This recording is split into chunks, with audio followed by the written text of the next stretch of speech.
సిద్ధాంతికి డబ్బులిస్తూ దొరికిపోయిన తాయారు. తాయారు చెంప పగలగొట్టిన నారాయణ. మరి నారాయణ నిజం ఎలా తెలుసుకున్నాడు? అసలు ఏం జరిగింది తెలుసుకోవాలనుకుంటే వీడియోనైతే చివరి వరకు మిస్ కాకుండా చూసేయండి.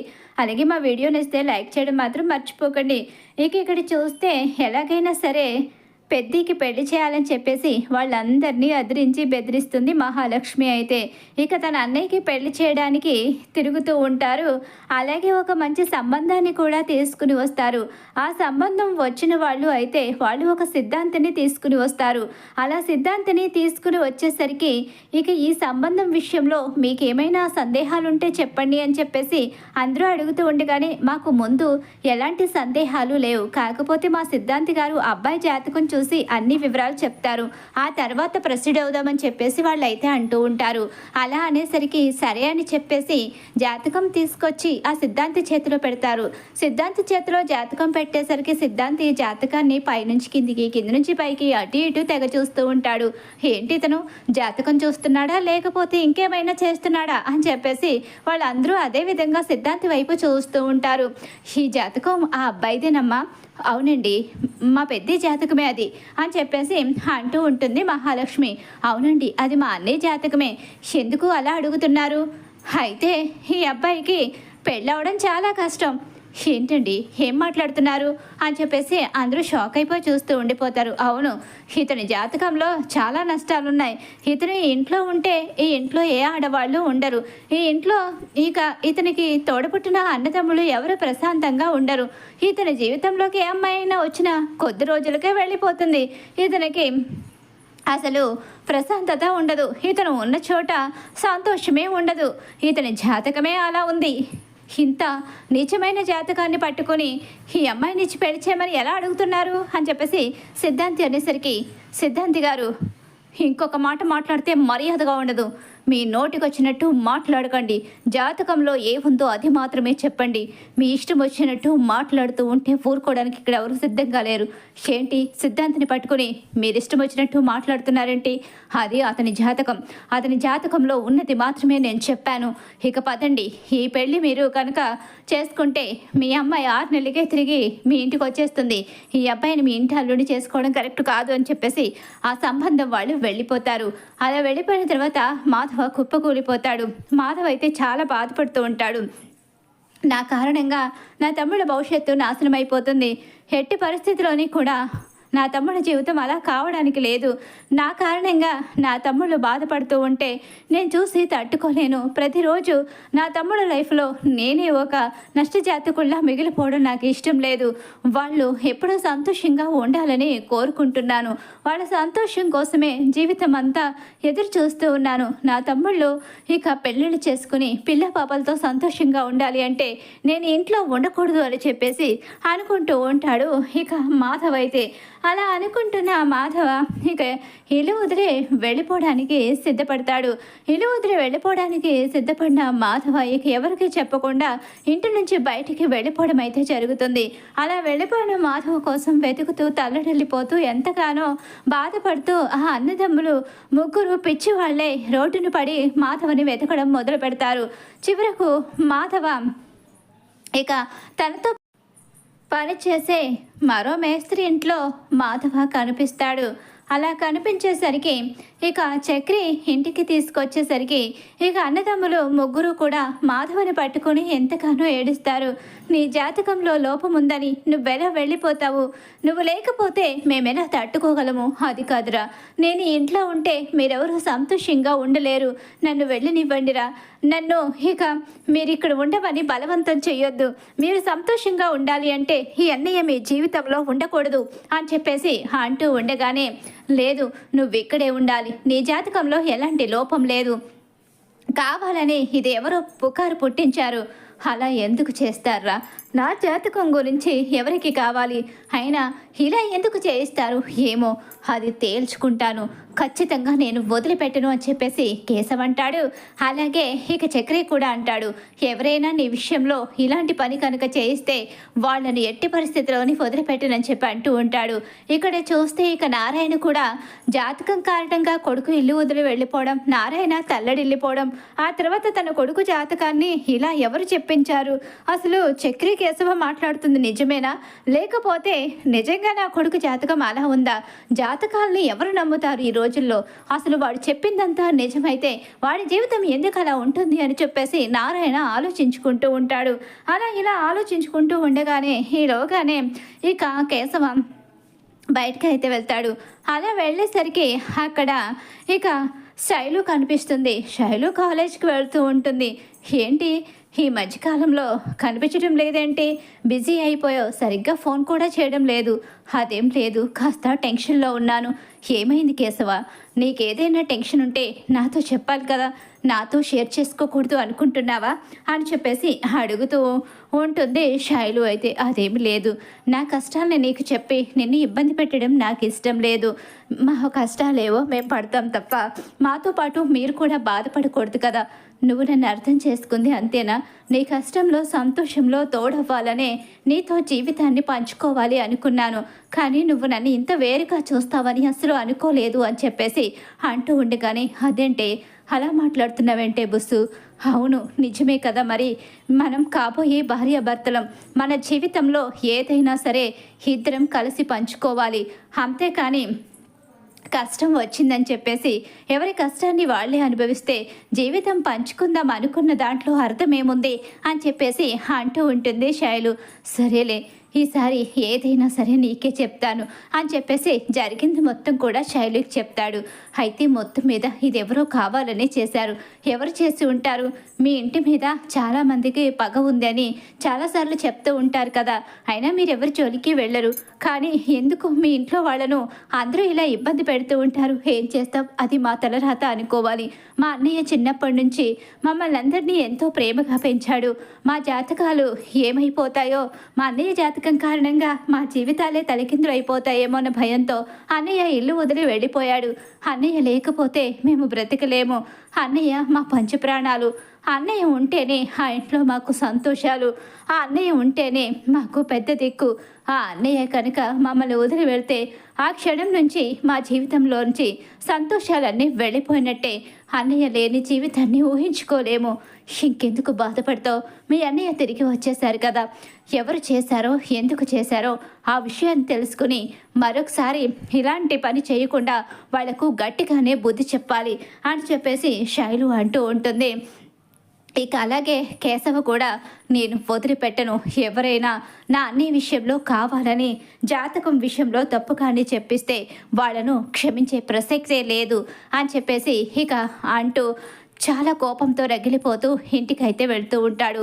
అలా వెళుతూ ఉన్న సమయంలోనే దారిలో ఇక తాయారు అయితే డబ్బులు ఇస్తూ కనిపిస్తుంది. అక్కడ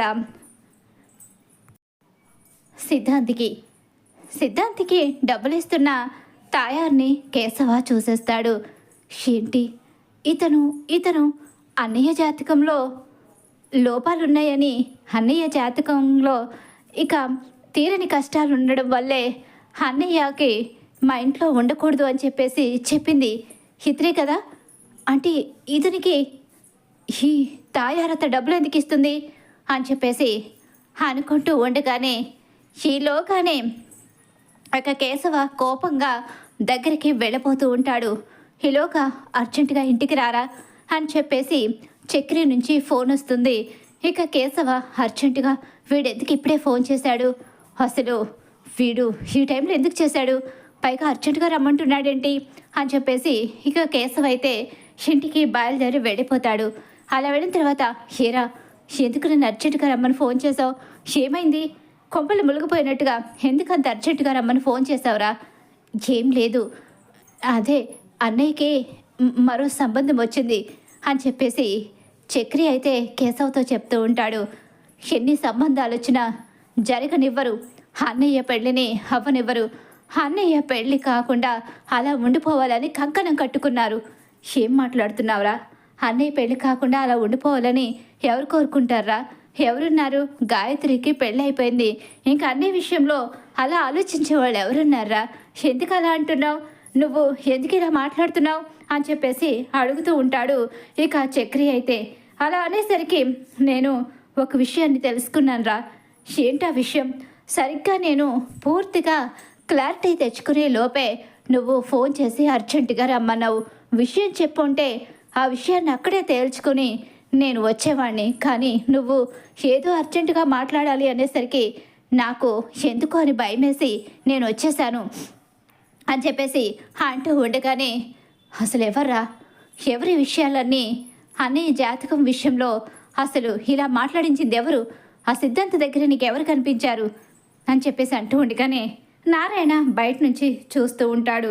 అలా నారాయణ చూస్తూ ఉండగానే, ఇంకెవరు, తాయారత్త. ఏం మాట్లాడుతున్నావురా? తాయారత్త అన్నయ్య జాతకంలో లోపముందని ఎందుకు చెప్పిస్తుంది? ఎందుకంటే గాయత్రికి పెళ్ళైపోయింది. ఇక వాళ్ళు మన ఇంటి జోలికి కూడా రావడం మానేశారు. అలాంటప్పుడు తాయారత్త ఎందుకు ఇలా చేస్తుంది? అసలు ఏం జరుగుతుంది? నాకైతే ఒక డౌట్ అయితే ఉంది. గాయత్రి వచ్చిన ప్రతిసారి అన్నయ్యని కలవడానికి వస్తుంది. పైగా అన్నయ్యకి ఫోన్ చేసి మాట్లాడుతుంది గాయత్రి. అలా చేస్తూ ఉంటే గాయత్రి కాపురానికే నష్టం వస్తుందని చెప్పేసి ఇక అన్నయ్యకి జీవితం అంతా పెళ్లి కాకుండా అన్నయ్యని బ్యాడ్ చేయాలని అన్నయ్యని ఇంటికి దూరం చేసేస్తే గాయత్రి ఇంటికి రావడమే మానేస్తుందని చెప్పి ఇదంతా చేసింది అనిపిస్తుంది. నువ్వు చెప్పేది నిజమేనా? అవునరా, నేను నా కళ్ళారా చూశాను. తాయారత్త సిద్ధాంతి చేతిలో డబ్బులు పెట్టడం నేను చూశాను అని చెప్పేసి అంటూ ఉంటాడు. ఇక కేశవైతే ఇదంతా కూడా నారాయణ వినేస్తాడు. అలా వినేసరికి నా కొడుకు జాతకంలో లోపం ఉందని చెప్పి నా కొడుకుని ఇల్లు వదిలి వెళ్ళిపోయేలా చేస్తావా? నిన్ను వదిలిపెట్టనే ఇంతకాలం నా ఇంటి మీద పడ్డావు, ఇప్పుడు నా కొడుకు జీవితం మీద పడ్డావు. నా కొడుకుని అమాయకుడిని చేసి నీ కూతురు పెళ్ళి ఇంకొకరితో జరిపించావు. అసలు నీ కూతురు మెడలో తాళి కట్టాల్సిన నా కొడుకు కాళ్ళ ఏళ్ళ పడడంతో నీ కూతుర్ని వదిలేశాడు. అయినా సరే నువ్వు నా కొడుకుని వదలలేదు అంటే నిన్ను ఏం చేస్తానో నాకే తెలియదు అని చెప్పేసి ఆవేశంగా తాయారింటికి అయితే వెళ్తాడు. తాయారు, ఒసై తాయారు, బయటికి రావే అని చెప్పేసి గట్టి గట్టిగా అరుస్తూ ఉంటాడు. అలా అరిచేసరికి ఎందుకలా అరుస్తున్నావు? ఏమైంది? అయినా మళ్ళీ ఏమొచ్చింది? నా ఇంటి మీదకి వచ్చావు? ఎరా తాగుమొచ్చి సచ్చినడా అని చెప్పేసి తిడుతూ ఉంటుంది. తాయారైతే తన నోటికి వచ్చినట్టు మాట్లాడుతూ ఉంటుంది. ఓసై, నిన్ను ఈరోజు చంపేస్తానే, ఇక నిన్ను బ్రతకనివ్వకూడదే. నీ కూతురు పెళ్ళైపోయింది కదా, ఇంక నువ్వు బ్రతికుండడం ఎందుకు? చావే ఈరోజు, నా చేతుల్లో నీకు చావు తప్పదు. ఏరా, నీకు పిచ్చిగాని పట్టిందా ఏంటి? నా ఇంటి మీద పడి గొడవ పడుతున్నావు అని చెప్పి అంటూ ఉండగానే చంప చెల్లు అనిపిస్తాడు నారాయణ. ఏంట్రా, చెల్లినే కొడతావా? ఒరే మెళ్ళ తిరగనోడా, నిన్నేం చేస్తానో నాకే తెలీదు. నోరు మూసుకొని ఉండరా నువ్వు? అసలు ఇది ఏమనుకుంటుంది? నా పెద్ద కొడుకు జాతకంలో లోపముందని నా పెద్ద కొడుకుని నా ఇంటి నుంచి పంపించేయాలని చూసింది. అసలు ఇది మనిషినారా? అసలు నా పెద్ద కొడుకు లాంటి వాడు ఎవరికైనా దొరుకుతారా? నా పెద్ద కొడుకు గాయత్రిని ప్రాణంలా ప్రేమించాడు. అంతకన్నా ఎక్కువగా అది ప్రేమించింది. ఇద్దరు కలిసి బ్రతకాలి అనుకున్నారు. కానీ వాళ్ళిద్దరి పెళ్ళి జరగలేదు. జరగనివ్వకుండా ఆపేశారు వీళ్ళు. నా పెద్ద కొడుకు తాళి కట్టే చివరి నిమిషంలో వచ్చి వాడి కాళ్ళ మీద పడి పరువు పోతుందని చెప్పేసి వాడిని నమ్మించి ఇక వాడిని మోసం చేసి దానికి మరో పెళ్లి చేసేశారు.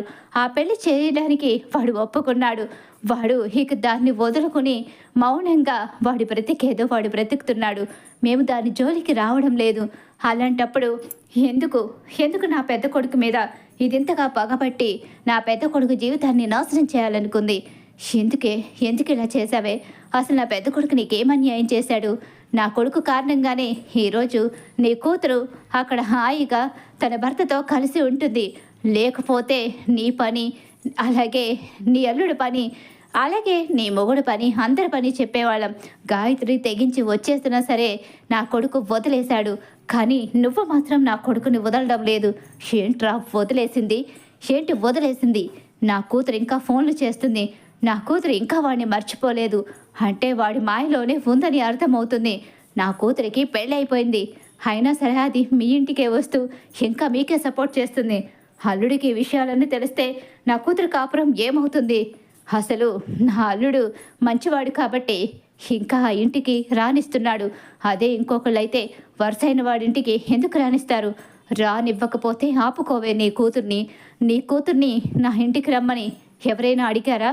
నా కొడుకు నీ ఇంటికి వచ్చి ఏ రోజైనా నీ కూతురుతో మాట్లాడా? వచ్చి మాట్లాడింది నీ కూతురు, ప్రేమించింది నీ కూతురు. ఇష్టపడి తాళి కట్టించుకోవాలనుకుంది నీ కూతురు. కానీ తన ప్రేమను త్యాగం చేసింది నా కొడుకు. అలాంటి నా కొడుకు జాతకంలోనే లోపముందని చెప్పిస్తావా? నీ కూతుర్ని ఆపుకో, లేదా నీ అల్లుడికి నిజం చెప్పేస్తాను. నువ్వు ఇష్టం వచ్చినట్టు నా కొడుకు జీవితంతో ఆడుకుంటానంటే చూస్తూ ఊరుకునే ప్రసక్తే లేదు. ఇంతవరకు ఒక నారాయణ్ణి చూసావు, ఇక నుంచి మరో నారాయణ్ణి చూస్తావు. నా బిడ్డల కోసమే ఆ ఇంటి ముందు కాపలాగా మిగిలిపోయాను. నీలాంటి గెద్దలొచ్చి తన్నుకుపోకుండా నా బిడ్డల్ని, నా ఇంటిని నేను కాపాడుకుంటున్నాను. అలాంటిది నువ్వు నా కొడుకు జీవితాన్ని నాశనం చేసి నా బిడ్డల్ని విడదీసి బంగారం లాంటి నా పెద్ద కొడుకుని మా అందరికీ దూరం చెయ్యాలని చూసావు. ఎలా ఊరుకుంటాను? ఎట్టి పరిస్థితిలోని ఊరుకునేది లేదు. ఇంకొకసారి నా జోలికి, నా కుటుంబం జోలికి వస్తే చంపేస్తాను, నిన్ను బ్రతకనివ్వను అని చెప్పేసి నారాయణ చాలా గొడవ పడతాడు.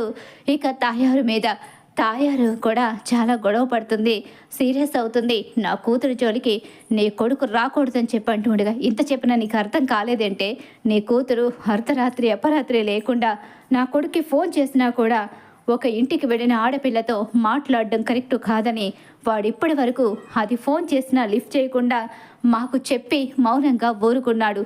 అదే ఇంకొకడైతే నీ కూతురుతో మాట్లాడుతూ నీ కూతురు కాపురాన్నే ఇక హటకెక్కించేవాడు. కానీ నా కొడుకు అలా చేయలేదు.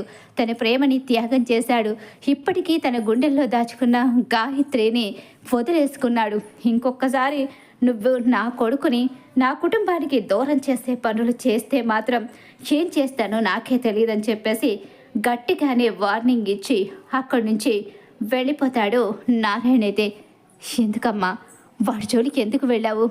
లేదన్నయ్య, వాడు ఆ ఇంట్లో ఉన్నన్ని రోజులు మన గాయత్రి ఆ ఇంటికి వెళుతూ వస్తూనే ఉంటుంది. ఇక్కడ మనతో ప్రశాంతంగా ఉండదు. చూసావు కదా, అది వచ్చిన వెంటనే కనీసం నన్ను పలకరించలేదు. నన్ను పెళ్ళైన దగ్గర నుంచి అమ్మగా కూడా చూడడం మానేసింది. దానికోసమే కదా నేను బ్రతుకుతున్నాను, దానికోసమే కదా ఏదైనా చేశాను. అలాంటప్పుడు అది నన్ను కాదనుకుని ఇంకా కూడా ఆ మాధవ్ గానే మనసులో మోస్తుంది.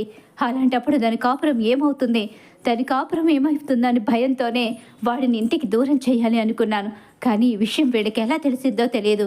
ఎలా చేసినా సరే వాడిని మాత్రం ఆ ఇంటికి ఎలాగైనా దూరం చేస్తాను. ఆ అన్నదమ్ములు కలిసి ఉండకూడదు.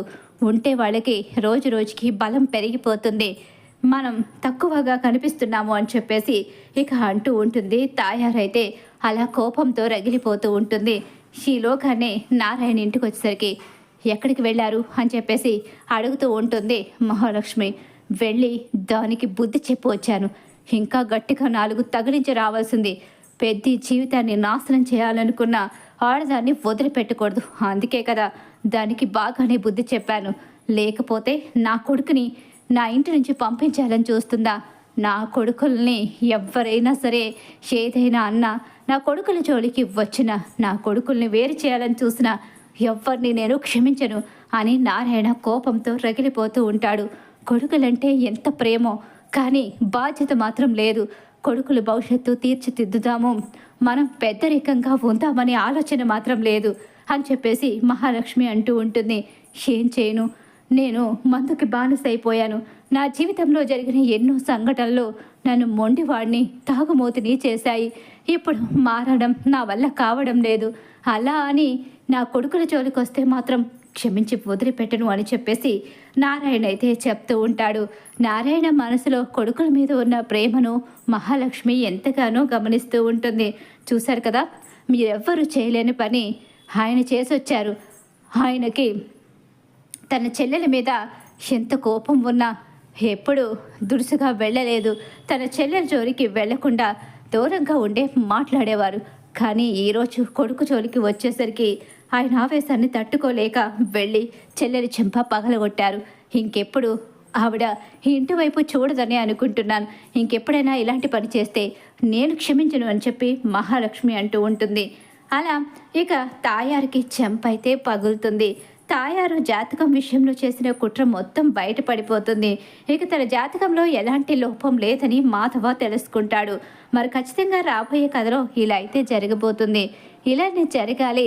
అలాగే మాధవకి కూడా పెళ్లి జరిగి ఆ ఇంట్లో చక్రి మహాలక్ష్మి కలిసి ఉండాలని చెప్పేసి మీరు కోరుకుంటున్నారా? అయితే వీడియోని తప్పకుండా లైక్ చేసేయండి. అలాగే మా వీడియో కనుక మీకు నచ్చినట్లయితే పక్కనే ఉన్న హై బటన్ మీద క్లిక్ చేయండి.